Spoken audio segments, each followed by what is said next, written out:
Good morning, everybody. Hey, we're a couple of minutes early today. It is Tuesdays with Todd. It's May 21st. I'm Bev. This is the Bev D Show, and I always get very excited about this day of the week because I have a very special guest. His name is Todd. He is my nephew, and he is a wonderful family member. That would be my brother's son. And Todd and I have reconnected in life because of this show. We've obviously been friends on Facebook and kept in touch, but we're really learning a lot about each other and life and just kind of helping each other navigate through. And, you know, this little show that we got going on and some of these words and thoughts that we share are for one reason, and that is to get those thoughts out into the universe with the potential of possibly, you know, touching another one's heart, making them not feel so lonely, helping them get through life. Because it ain't easy. And Todd is a big proponent of we don't get through it alone. He's got some stories in his past. He is in recovery every day, he tells me. I think the other day Todd had told me like 1,700 days. That's remarkable. That's awesome. But every day is a new beginning, and it is something that it's like starting all over again without, whether it's using or what have you. Then to compound that, no pun intended with that word, he absolutely fractured his body in an accident at work years back, and he has recovered or is in recovery of that as well. So without further ado, we've got a little bit of a shorter show today. I don't want to be late. I've got some trainees that will be waiting, and we all know my stories about North 77. It can do anything. So, hey, without further ado, let's bring in the wonderful Todd. Tuesdays with Todd. Good morning, Todd. Good morning.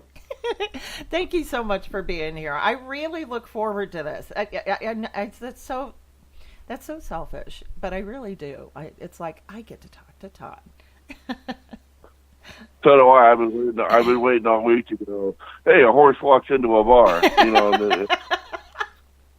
Listen, I did this presentation in Orlando, and I wanted to they invited me to do this presentation, and it's all about sales and all that kind of stuff. And I wanted to scare the director, and I said, he wanted me to do a stand-up routine for about 20 minutes in front of you guys. And I said, 2018 was a great year, and, my kids encouraged me to be on a dating site. And I said, hey, this is where I learned what being catfished was. And if you haven't been catfished, you're missing out on one of the best things in life. I was buying picture frames, and I saw the stock photo of the guy that I thought was on the dating site. And he was in a picture frame, and here I thought this really cool, hot, handsome guy was real, and no, it was just, and the room lost it. And right after that, then I kind of did that horse walks into a bar. I mean, it's just, you can't help but laugh. Mm-hmm. Absolutely. Three-legged dog walks in.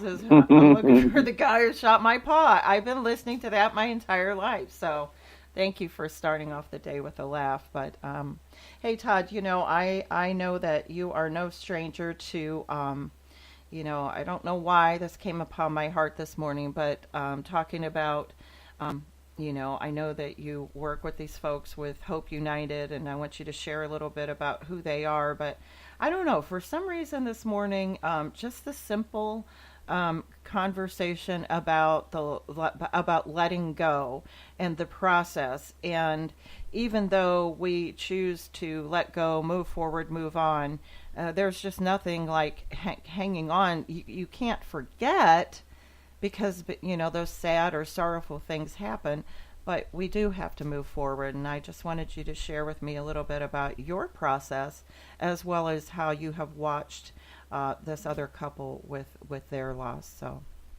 if you would. It's one of the hardest things to do. Like,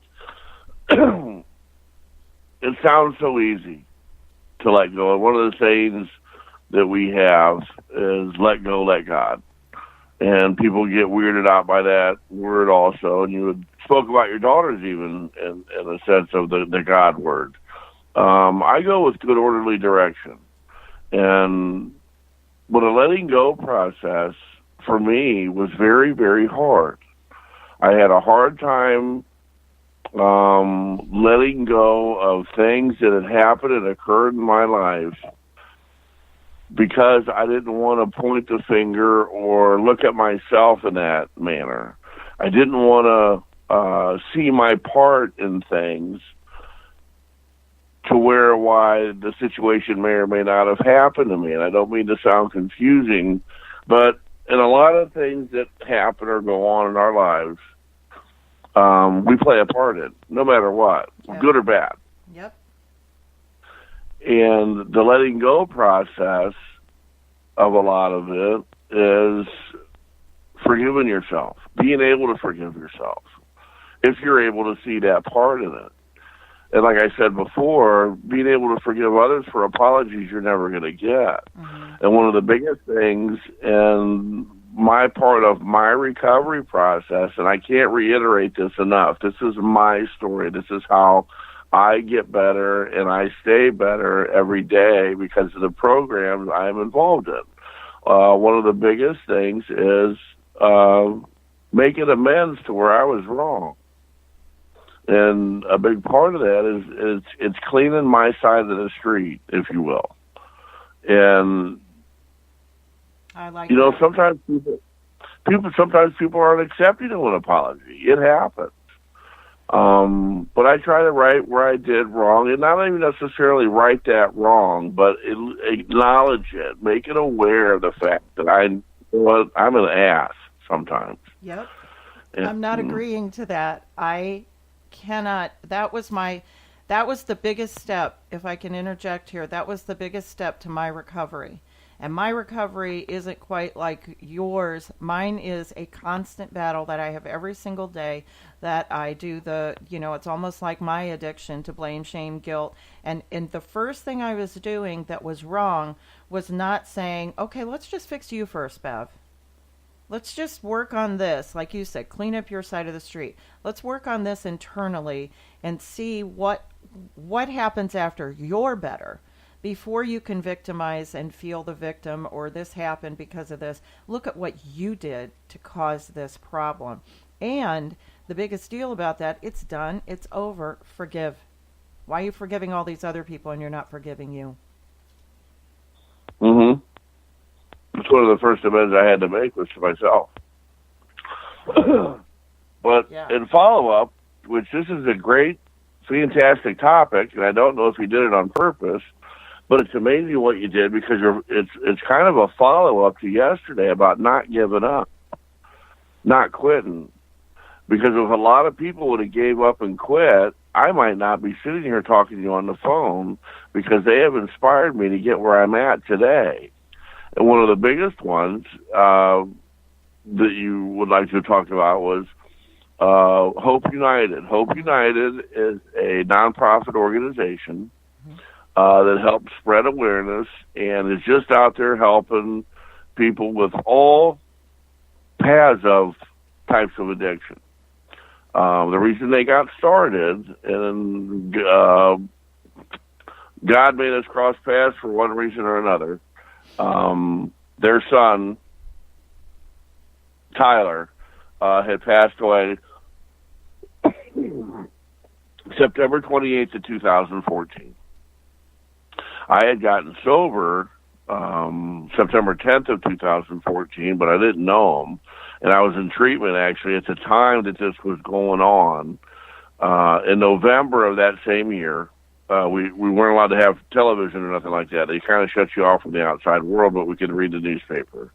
And there was 3 young girls, 3 seniors in high school. One of them was his sister, Taylor Bornstein, doing her and 2 other girls. Their older brothers had all 3 passed away from a heroin overdose. And they all wanted to spread awareness about it because it was so tragic. It was, these 3 young lives taken. And we had gotten special passes to go see them, to listen to their speech.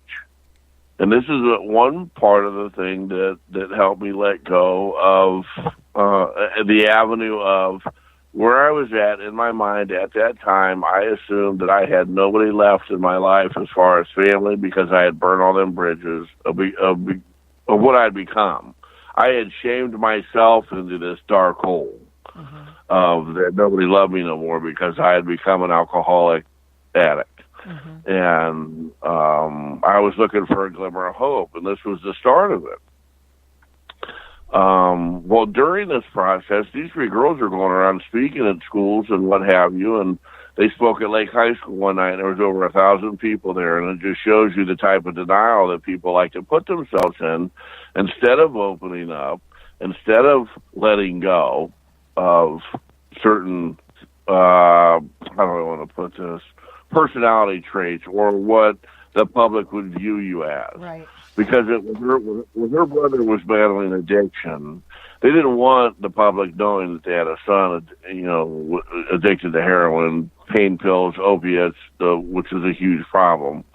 Well, that's I just want to interject that, and I think that's really important for our listeners to hear, is that, this was a normal, what people would view from the outside of the window looking into the home, what we call like almost a dream family, a normal family. People are working, people are thriving, going to school, doing their best, all that kind of stuff, showing up.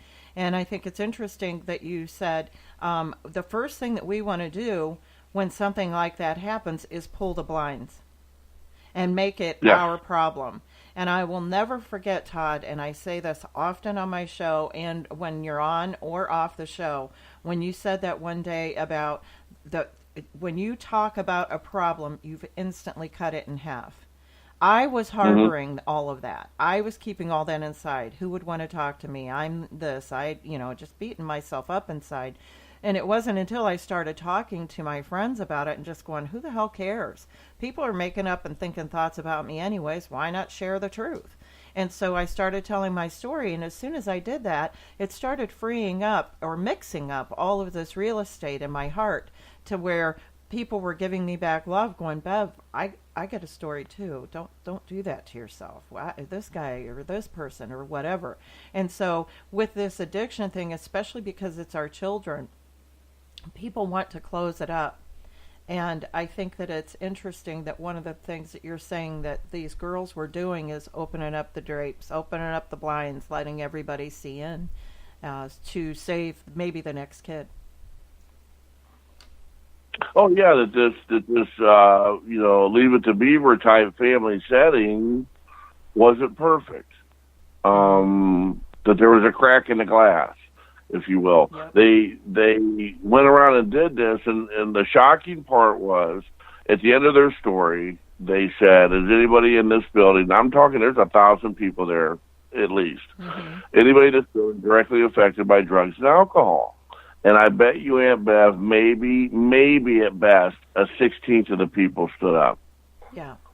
And the one girl walked forward and she said, now, be truthful and honest with yourself. Is anybody in here directly affected by drugs and alcohol? And the whole place stood up. Yeah. It was that honesty thing, that putting the blinders on. People are sick of doing it now because this is really happening in our backyard. And but in the meantime, while these girls were doing this, her dad, Travis Ford, is just this amazing man. He just, like I told you, you got to meet him. And he was at home thinking that all this was his fault.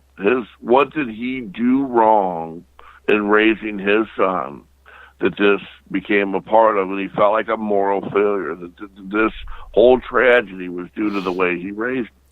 He didn't know any better. He didn't know any different. He didn't do anything wrong. It happened. He suffered from a disease of alcoholism and addiction. So you know what he did? He pouted and he kicked the dirt around for a little while, and then they wanted to know what he could do to help. Yeah. And that's what they've done so far up to this point. Well, our paths ended up crossing several times over the next year or so, and then I became very, very close friends.